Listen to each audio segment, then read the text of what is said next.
एक रुपया एक डॉलर के बराबर हो क्यों नहीं जाता? डॉलर के मुकाबले रुपया धड़ाम। रुपए ने गिरावट का सारा रिकॉर्ड तोड़ा। $1 के मुकाबले आज रुपए की कीमत 87 रुपए और 29 पैसे के ऐतिहासिक निचले स्तर पर आई। Rupee is on a free fall against the mighty dollar. $1 is equal to 100 रुपया कब होने वाला है? दुख की बात है भाई। क्या ऐसा नहीं हो सकता कि यार डॉलर और रुपया बराबर हो जाए? है कि इस 15 फरवरी की मध्य रात्रि 12 बजे $1 $1 के बराबर होगा। लीजिए अनाउंसमेंट सुनिए। मित्रों, आज 15 नवंबर को मध्य रात्रि यानी 12 बजे से $1 $1 के बराबर होगा। लेकिन जितना इजी तरीके से मैंने आपको बोल दिया, ऐसे अगर होने लगता फिर तो पूछिए नहीं क्या क्या हो जाता। साथियों, 10 साल पहले देश के प्रधानमंत्री ने कहा था ये ऐसे नहीं होता मित्रों। मैं शासन में बैठा हूं, मुझे मालूम है इस प्रकार से रुपया इतनी तेजी से गिर नहीं सकता। अरे ये नेपाल का रुपया नहीं गिरता है, बांग्लादेश की करेंसी नहीं गिरती है, पाकिस्तान की करेंसी नहीं गिरती, श्रीलंका की करेंसी नहीं गिरती। क्या कारण है हिंदुस्तान का रुपया पतला होता जा रहा है? हमारी फाइनेंस मिनिस्टर ने बोला था कि ये सच है कि रुपया गिरा नहीं बल्कि डॉलर मजबूत हुआ है। इसका मतलब क्या है भाई? First of all, I would look at it as not rupee sliding. I will look at it as dollar strengthening. Dollar strengthening incessantly. और अपोजिशन सरकार पर जो आरोप लगाती है, क्या वो सही है? आज के एपिसोड में हम ये समझने का प्रयास करेंगे, लेकिन इससे पहले थोड़ा सा रुपए की हिस्ट्री जान लेते हैं। देखिए, जब इतिहास की बात होती है ना, तो कहां से जरूरत पैदा हुई कि सब करेंसी होनी चाहिए, इसको समझते हैं। पहले तक होता यह था कि मुझे अनाज की जरूरत है और आपको सब्जी की जरूरत है। मेरे खेत में गेहूं पैदा हुआ और आपके में सब्जियां पैदा हुई। मैंने गेहूं के बदले आपसे सब्जी ले ली, समझा कि दोनों का महत्व बराबर है, तो दोनों ने सामान का एक्सचेंज कर लिया। लेकिन मेरे पास तो पेन था। मैं इस पेन को लेकर गया, भाई साहब मुझे आपसे 10 किलो आलू चाहिए। उसने कहा, भाई साहब मुझे इस पेन की जरूरत नहीं है। आलू की आपको जरूरत हो सकती है, लेकिन मुझे इस पेन की जरूरत नहीं है। टेक्निकली वस्तु विनिमय ही सबसे पहले एक दूसरे के साथ व्यापार का तरीका हुआ करता था, जैसे बार्टर सिस्टम कहते थे। लेकिन उसके चैलेंजेस आप खुद से समझ कर देखिए कि हर किसी के पास सेम बार्टर की जरूरत नहीं थी, और साथ ही साथ ये बड़ा अनऑर्गेनाइज्ड था। कैसे पता लगाएं कि 1 किलो घी और 10 किलो आलू बराबर वैल्यू रखते हैं, ये समझना बड़ा चैलेंजिंग था। कुल मिलाकर के वस्तुओं के विनिमय में एक तो लिमिटेशन की सामान उठा उठाकर कौन चले। आसान तरीके से ऐसे समझिए कि आज मान लीजिए कि एक बोरी अनाज में आपको लेट्स से एक शर्ट मिल सकती है, लेकिन अगर आपको वहीं एक मर्सिडीज गाड़ी खरीदनी हो तो आप कितने सारे ट्रैक्टर भर करके गेहूं लेकर जाएंगे। तो ऐसे में बार्टर सिस्टम की कुछ लिमिटेशंस आने लगी। लिमिटेशंस आई तो फिर वहीं से ही आपदा अवसर को जन्म देती है। देश में बार्टर सिस्टम हटा और कॉइन सिस्टम एंट्री किया। कॉइन सिस्टम एंट्री किया तो इसका एक इतिहास था। इतिहास कहां से था? हड़प्पा सिविलाइजेशन हो या फिर मौर्य कुषाण, इन सभी काल में करेंसी चलती रही।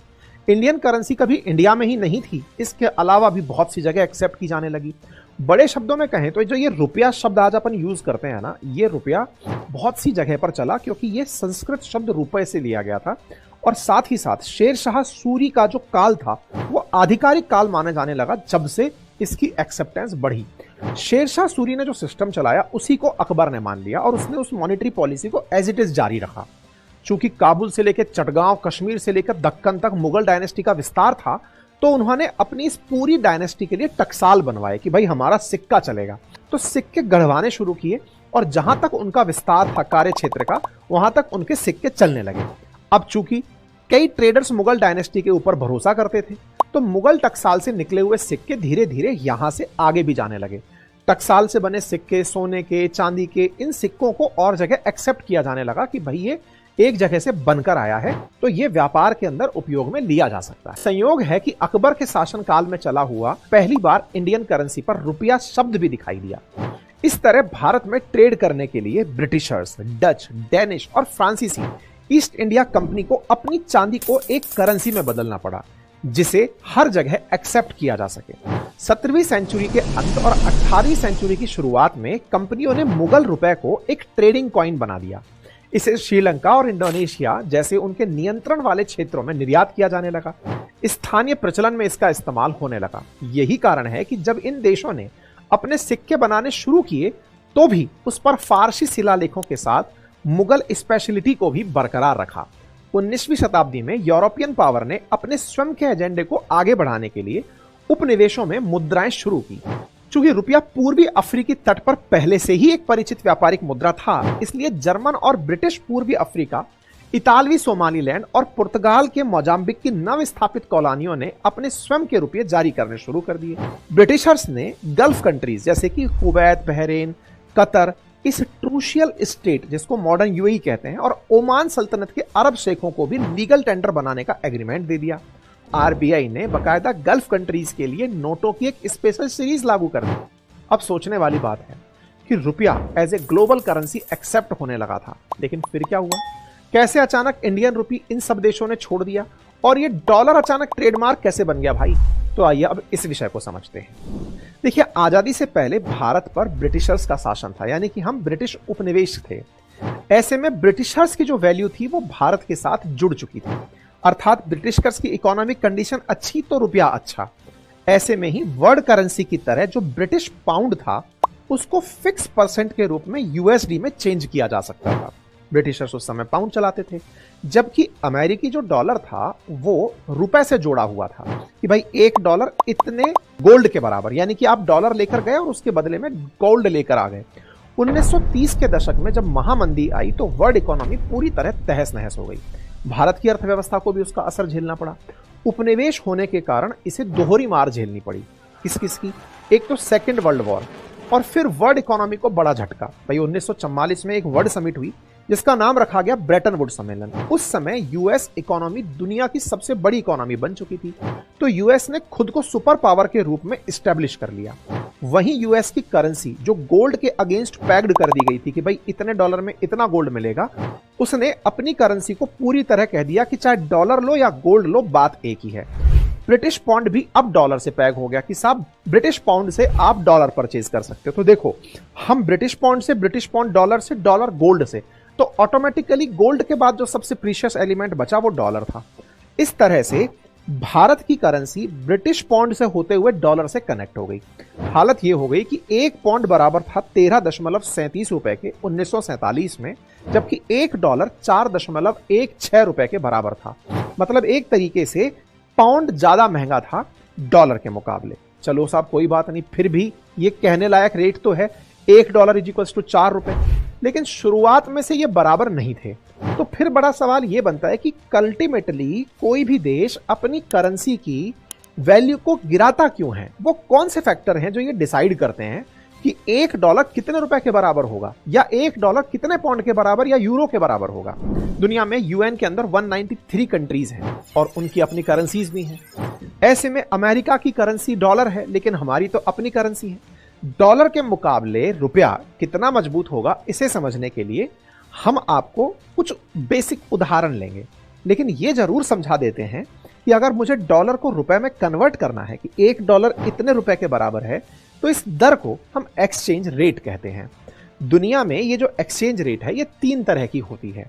एक होती है floating and managed exchange rate, दूसरी प्रकार की जो एक्सचेंज रेट होती है वो होती है फिक्स एक्सचेंज रेट, और तीसरी प्योर मैनेज्ड होती है। तो फ्लोटिंग, फिक्स और मैनेज्ड, अब हम तीनों को समझेंगे, लेकिन उससे पहले थोड़ा सा रुपए की वैल्यू डॉलर के बराबर क्यों नहीं होती है उसके लिए एक उदाहरण समझते हैं। मान लीजिए 2 देश थे, एक का नाम X था, एक का नाम Y था। आपने इन दोनों को शुरुआत में 100 रुपए दिया कि भाई मेरे देश में रुपया चलता है, आप 100 रुपए रखिए, आप 100 रुपए रखिए। दोनों से कहा जाओ बेटा इस 100 रुपए से कुछ बढ़िया बना कर लाओ। X देश गया, उसने 100 रुपए में 100 आम के पौधे लगा दिए। Y देश भी गया, उसने भी 100 रुपए में 100 आम के पौधे लगा दिए। तो उन्होंने बढ़िया कर लिया। अभी भी X और Y बराबर जगह खड़े हैं, लेकिन Y तेजू निकला। उसने भाई साहब अगली बार इस आम की निकली हुई गुठलियों से फिर और आम के पौधे लगा दिए। इधर X वाले इन आमों को बेचकर खाकर सुख लेने लगे। इनके आम खत्म होने लगे, उनके आम बढ़ने लगे। तो टेक्निकली मिले 100 रुपए ही थे। इन भाई साहब ने आम से आम बनाए और ये आम खा के गुठलियों के दाम भी नहीं वसूल पाए। उधर Y और तेजू निकला। उस भाई साहब ने आगे चल करके उन आमों से आम का रस, आम का पना, आम का अचार, पता नहीं क्या क्या बनाना शुरू कर दिया। इनके 100 रुपए में कितना सारा सामान मिल गया। मतलब कि ये अपने आप में एक बड़ी अर्थव्यवस्था बन गए, क्योंकि इन्होंने 100 को 200 में, 200 को 400 में बदल दिया। क्योंकि अल्टीमेटली इनके पास तो 100 की 100 ही आम के पेड़ रह गए, और 100 के आम पेड़ों से जितना आम निकला वो आम एज इट इज सामने खड़ा है। तो कुल मिलाकर के Y जो है वो एक बड़ी इकोनॉमी बनता चला गया। अर्थात दोनों के मूल्य बराबर तो नहीं रहे। अर्थात यह हुआ कि धन की वैल्यू बराबर होने के लिए आवश्यक है कि उस धन से जुड़े हुए जो वस्तु हैं उनकी वैल्यू कितनी है, अर्थात उस धन से यानी उस कंट्री के अंदर जो सामान है उसकी वैल्यू कितनी है। इस आधार पर तय होता है करेंसीज का पहला कंपैरिजन कि अगर इंडिया में किसी के पास 1 लाख रुपए हैं तो क्या वो 1 लाख रुपए में इतने सामान खरीद सकता है जितने अमेरिका में खरीद सके, या फिर अमेरिकी $1 लाख में वो उतने सामान खरीद सकता है। इस तरह से दोनों वस्तुओं के भाव तय होते हैं। पहला आधार ये होता है। ऐसे ही इस काम को फिक्स रखने के लिए तो अब जिन जिन कंट्रीज के बीच में ये अंतर पैदा होता चला जाता है कि भाई मेरे 1 रुपए में इतना माल मिल सकता है, इनके 1 रुपए में इतना सा ही माल मिलता है, इसका मतलब इन दोनों के रुपयों में अंतर आ चुका है। इस अंतर को अगर बाजार में उत्पादित हुए वस्तुओं से ही मैनेज देखा जाए तो इसे फ्लोटिंग एक्सचेंज रेट कहा जाता है। आज $1 के मुकाबले रुपया गिरता जा रहा है। इसका अर्थ यह हुआ कि डॉलर लगातार मजबूत हो रहा है, मतलब डॉलर से लोगों का रुझान जुड़ रहा है और रुपए से रुझान घट रहा है। रुपए में वो नहीं हो सकता जो डॉलर में हो सकता है। डॉलर की एक्सेप्टेंस बढ़ रही है, अमेरिकी इकोनॉमी मजबूत हो रही है, अमेरिका के अंदर पैसा बढ़ रहा है, जिनके पास डॉलर है वो मालामाल हो रहे हैं। इस तरीके की जो धारणा है ये सबसे पहला इंप्रेशन है।